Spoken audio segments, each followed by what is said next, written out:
সর্বপ্রথমেই জানাই আমার পরম আরাধ্য শ্রী শ্রী গুরুদেব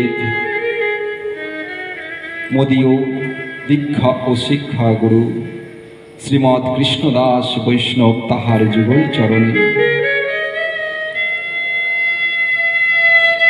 অতঃপর জানাই সমাগত গৌর অনুরাগী, কৃষ্ণ অনুরাগী, কৃষ্ণ প্রেমের পিপাসু সকল সাধু গুরু বৈষ্ণব সমাবেত সাধু গুরু বৈষ্ণবের চরণে জানাই অনন্ত কোটি প্রণাম। আগত সকল মাতৃশক্তি আত্মা শক্তি স্বরূপিণী সকল মাতৃমণ্ডলী ও পিতৃমণ্ডলী সকলের চরণে জানাই এ অধমের দণ্ডবৎ প্রণতি। এ অধমের প্রণাম সকলে স্বীকার করুন, সকলে আশীর্বাদ বর্ষণ করুন। জয় রাধে, জয় গৌর।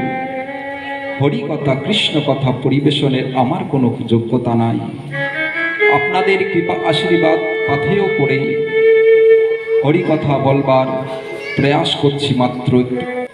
সর্বশ্রোতা বৈষ্ণব চরণে করি নমস্কার,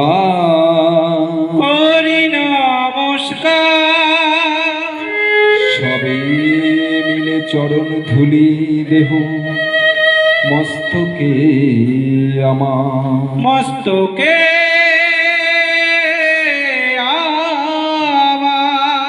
দুর্গমে প্রতিমহন্দস্য স্ক্লতে পদগতিরিমুহ সকৃপাযষ্টি দানের সন্ত সন্ত বলম্বনম। যে নাম সেই কৃষ্ণ ভজ নিষ্ঠা করি, নামের সহিতে আছে আপনি শ্রী হরি, আপনি শ্রী হরি।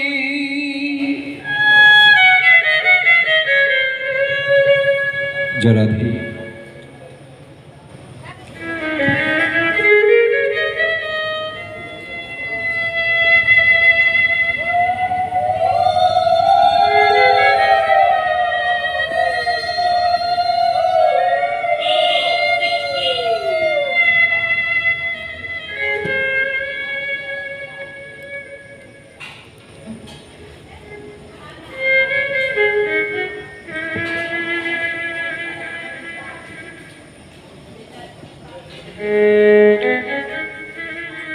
জয় রাধে, জয় গৌর। সচ্চিদানন্দ রূপায় বিশ্ব উৎপত্তাদিহত্তবে তাপত্রয় বিনাশায় শ্রীকৃষ্ণায় বয়ং নমঃ।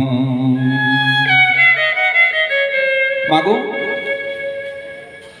সময় খুব অল্প, সেহেতু আমি কথার মধ্যে প্রবেশ করছি। এটা হচ্ছে ভাগবতী কথা, কীর্তন নয়। কীর্তনে অনেক সময় লাগবে, সুর তালে। আমি সরাসরি কথার মধ্যে প্রবেশ করছি, কথাগুলো একটু শ্রবণ করার চেষ্টা করবেন।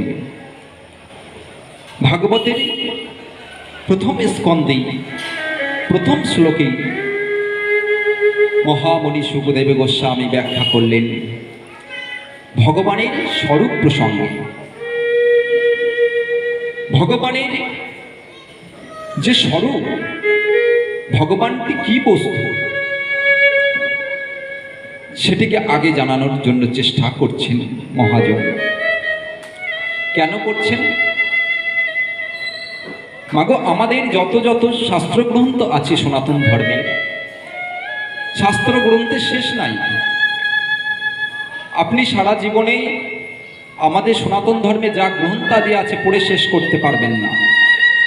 সুতরাং ধর্ম করতে গেলে, ভগবানকে জানতে গেলে, চিনতে গেলে সকল ধর্ম গ্রন্থকে, সমস্ত গ্রন্থকে আপনি যদি পড়ে শেষ করবার চেষ্টা করে তবে সিদ্ধান্ত নেন, তাহলে আপনার আর ধর্ম করা হবে না। ভগবানকে আর ভজন করার সময় পাবেন না এই জীবনে। তাই মহাজনগণ সমস্ত পুরাণের শ্রেষ্ঠ পুরাণ মহাপুরাণ আখ্যা দিয়েছেন এই শ্রীমদ্ ভাগবতকে।